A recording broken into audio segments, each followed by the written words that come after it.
अस्सलाम वालेकुम, कैसे हैं आप लोग सब। उम्मीद करती हूँ आप लोग सब खैरियत से होंगे। तो संडे वाला दिन था तो हमने सोचा किसी फूड स्ट्रीट में चले। तो फूड स्ट्रीट का अगर नाम दिमाग में आता है ना तो सबसे पहले बंस रोड याद आता है। तो बंस रोड कराची की सबसे पुरानी फूड स्ट्रीट है और हिस्टोरिकल फूड स्ट्रीट भी है। अगर आप यहाँ की इमारतें, यहाँ की गलियाँ आपको देखेंगे ना, आपको ऐसा लगेगा कोई पुराने वक्तों की आपको याद आएगी। लेकिन आपको यहाँ पे इतनी ज़्यादा जो है डिफरेंट चीज़ें एक ही जगह पे खाने की वैरायटी में मिलेगी। और दूसरी बात ये फिर मुनासिब कीमत में भी। हम जैसे फूड स्ट्रीट स्टार्ट करी ना हमने, तो हमने यही सोचा पहले हम पूरा सर्वे करेंगे फूड स्ट्रीट और उसके बाद डिसाइड करेंगे कि हमें खाना कहाँ खाना है। वैसे आपको रेस्टोरेंट जाने की यहाँ पे ज़रूरत ही नहीं है। जो ये बाहर फूड स्टॉल्स लगे हुए ना, यहाँ पे आपको इतनी डिफरेंट चीज़ें मिलेगी, आपका पेट यहीं पे भर जाना है। तो कहीं पे ये हॉट पॉट इन्होंने बनाया हुआ था, तो कहीं पे नूडल्स तैयार हो रहे थे, कहीं पे चाइनीज़ राइस बन रहे थे, तो कहीं पे सैंडविचेस बन रहे थे। और बहुत ही न्यू चीज़ें मुझे यहाँ पे देखने को मिली इस बार। फिर इसके बाद आगे जैसे जैसे चलते गए तो न्यू चीज़ें हमें दिखती गई। अच्छा, इन्होंने अपने रेस्टोरेंट के बाहर, हालांकि ये जगह बहुत कंजस्टेड है, कोई बहुत ज़्यादा ओपन स्पेस नहीं है यहाँ पे, लेकिन फिर भी उन्होंने अपने रेस्टोरेंट के आगे छोटी छोटी ना ऐसे गैलरीज टाइप बनाई हुई थी जहाँ पे टेबल चेयर्स लगाए हुए थे, तो लोग बाहर बैठ के भी खाना एंजॉय कर रहे थे अपना।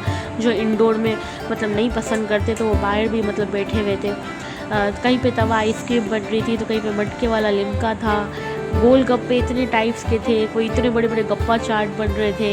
हम जो छोटे छोटे थे ना तो स्टिक वाले गोले गंडे खाते थे, तो यहाँ पे वो स्टिक वाले गोले गंडे भी मौजूद थे। आप हर एज के लोगों के लिए ना यहाँ पे हर चीज़ मौजूद थी। अगर देखा जाए ना तो यहाँ पे इतने पुराने रेस्टोरेंट्स थे, उनके ऊपर उसकी डेट लिखी हुई थी। कोई 90s के ज़माने का था, कोई 80s के ज़माने का था। तो इस तरीके से भी यहाँ रेस्टोरेंट मौजूद थे। जैसे एक कुल्फ़ी वाला है तो वो 80s के ज़माने का है, कोई तो फिर रबड़ी है यहाँ पे, तो कोई 90s की है, तो फिर भाषानी आपको पता होगा कि यहाँ पे बहुत पुराना कोई मिठाई वाला है। हम जब छोटे छोटे थे हमारे अब्बू खासकर मिठाई लेने जो है ना भाषानी पे आते थे बंस रोड पे। तो और ज़रूरी नहीं कि आप यहाँ पे सिर्फ खाना खाने आ रहे हो, लोग तो यहाँ पे गरम गरम जलेबियाँ बन रही थी और वो खाने के लिए आ रहे थे, कचौड़ियाँ बन रही थी। और जो हम वो रजब के महीने में हम पूंडों वाली टिक्कियाँ बनाते ना, तो वो भी यहाँ गरम गरम बन रही थी। झन्ना भी इतना ज़्यादा इंजॉय कर रही थी ना यहाँ पे। अच्छा, इंजॉय तो कर ही रही थी, लेकिन यहाँ पे क्या हुआ, हमें दिख गया मोंकी। और जो जन्ना ने मोंकी को देख लिया ना, तो जन्ना ने कहा कि अब मोंकी के साथ ही खेलूँगी मैं। अब मोंकी उसके साथ खेलने लगा और जन्ना मोंकी के साथ खेलने लगी। और बड़ी मुश्किल से उसको समझाया कि भाई, उसने कहा मैं घर लेके जाऊँगी। मैं इसको घर नहीं लेके जा सकते हम। और बड़ी मुश्किल से अब वो उसको हमने बताया कि आगे हम तुमको बलून दिला देंगे, लेकिन वो नहीं मानी। बहरहाल भाई बड़ी मुश्किल से हमने उसको मना के, और जो है मोंकी भी उसके साथ खेलना चाह रहा था। अब मोंकी भी देखिए उसके पास वो अपने मालिक की रस्सी छुड़ा के ना जन्ना के पास जा रहा था खेलने के लिए। भाई बड़ी मुश्किल से यहाँ पे हमने जन्ना को हटा के ना आगे लेके गए। फिर इसके बाद आगे गए तो इतनी डिफरेंट वैराइटीज़ की ना फ़िश भी देखी मैंने। तो फिंगर फ़िश थी, फ्राई फ़िश थी, कोई बेसन वाली फ़िश थी, बहुत यहाँ पे भी अलग अलग। लेकिन फ़िश का भी मुझे कुछ ज़्यादा यहाँ पे समझ में आया नहीं, मतलब दिल नहीं चाह रहा था, मूड नहीं बन रहा था। खुशबू तो बहुत अच्छी आ रही थी, लेकिन ऐसा कोई मूड नहीं बना फ़िश का। कराची हलीम भी थी, मज़ेदार हलीम भी थी, और हलीम का भी इतना कुछ खास अभी ऐसा दिल नहीं चाह रहा था, क्योंकि आपको पता है कराची में जिस वक्त हम गए थे इतनी ज़्यादा गर्मी थी ना, तो हमें कुछ थोड़ा सा ऐसे राइस टाइप चीज़ खानी थी, मुझे प्लेटर टाइप को इस तरह चीज़ खानी थी। कहीं पे चाइनीज़ राइस बन रहे थे, इतने प्यारे कलरफुल से, इतने अच्छे लग रहे थे। और फिर आगे जैसे ही हम गए तो फ्रिस्को वगैरह था। तो फ्रिस्को अगर दही बड़े वगैरह अगर ऐसी चीज़ें खा लेते तो फिर खाना नहीं खाया जा सकता था। आइसक्रीम का तो हमने सोचा था कि हम आइसक्रीम बिल्कुल एंड में खाएंगे, खाना वाना खाने के बाद। थोड़ा सा आगे गए तो फिर फ्रिस्को में ना, मैं आपको बताऊं, गरम गरम में ना अरबी पराठे तैयार किए जा रहे थे। आपको पता है फ्रिस्को के जो है गरम अरबी पराठे बहुत ही ज़्यादा फेमस थे, लेकिन वो पराठे इतने कुछ हैवी होते ना कि अगर आप वो पराठे खा लेंगे तो फिर आपसे और कुछ भी नहीं खाया जाएगा। तो गरम गरम यहाँ पे अरबी पराठे तैयार हो रहे थे।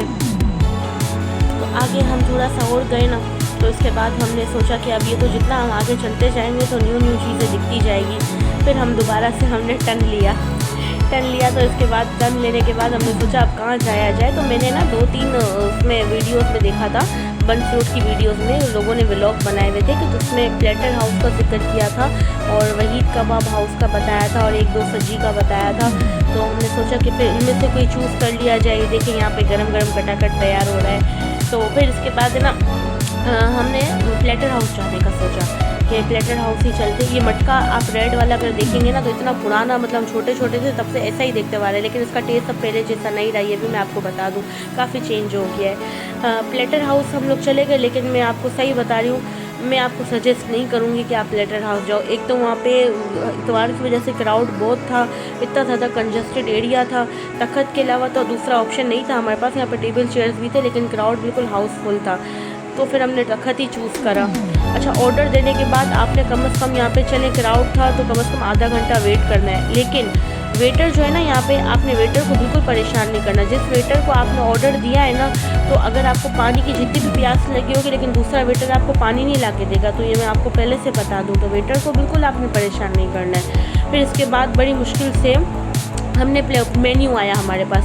मेन्यू में हमें समझ नहीं आया कि हम कौन सा प्लेटर चूज़ करें। फिर अपने वेटर को बोला कि भाई 4 to 5 पर्सन के लिए हमें कोई प्लेटर आप हमें सजेस्ट करें, तो उन्होंने हमें 3500 वाला एक प्लेटर बताया कि 4 to 5 पर्सन के लिए इनफ है। फिर इसके बाद उन्होंने आगे का मेन्यू हमें ना देखने दिया और ना हमने आगे देखने का सोचा।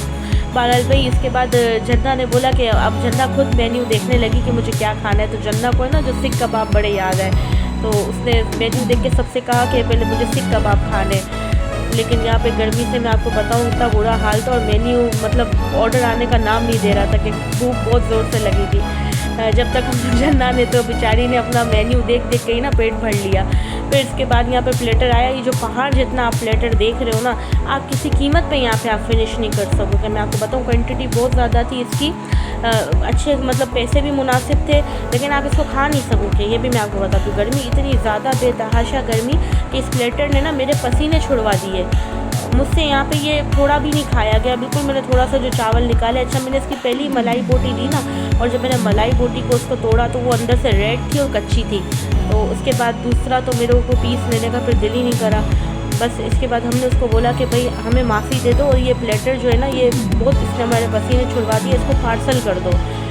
मुझे ऐसा लग रहा था कि मैं जल्दी से यहाँ से भाग जाऊँ, तो बस प्लेटर पार्सल करवा के फिर 10-15 मिनट बाद बिल आया, वो देखे और हम बाहर निकले। बाहर निकल के जो मुझे सुकून का एहसास हुआ है मैं आपको बता नहीं सकती। हम सीधा पहुंच गए तवा आइसक्रीम वाले के पास।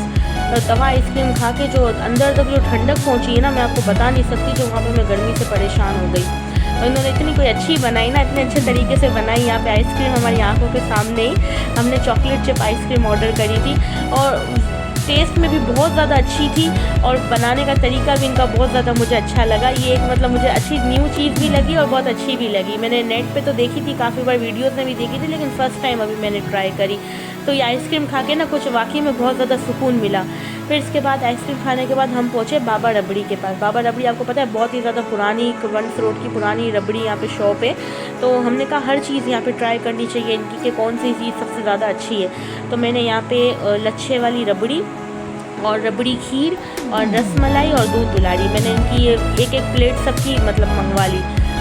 रसमलाई कोई काम की नहीं थी इनकी, मतलब वो मीठी ही नहीं थी। ये रसमलाई देख के ना मुझे अपनी एक सिस्टर की याद आने लगी। सिस्टर मतलब अब अपने हस्बैंड की सिस्टर की। मुझे ऐसा लग रहा कि ये शब्बों ने बनाई है रसमलाई, मीठी बिल्कुल भी नहीं थी। फिर इसके बाद दूध दुलारी इनकी कोई काम की नहीं थी। हाँ, इनकी लच्छेदार रबड़ी और इनकी जो एक है रबड़ी खीर, ये दोनों मुझे बहुत अच्छी लगी।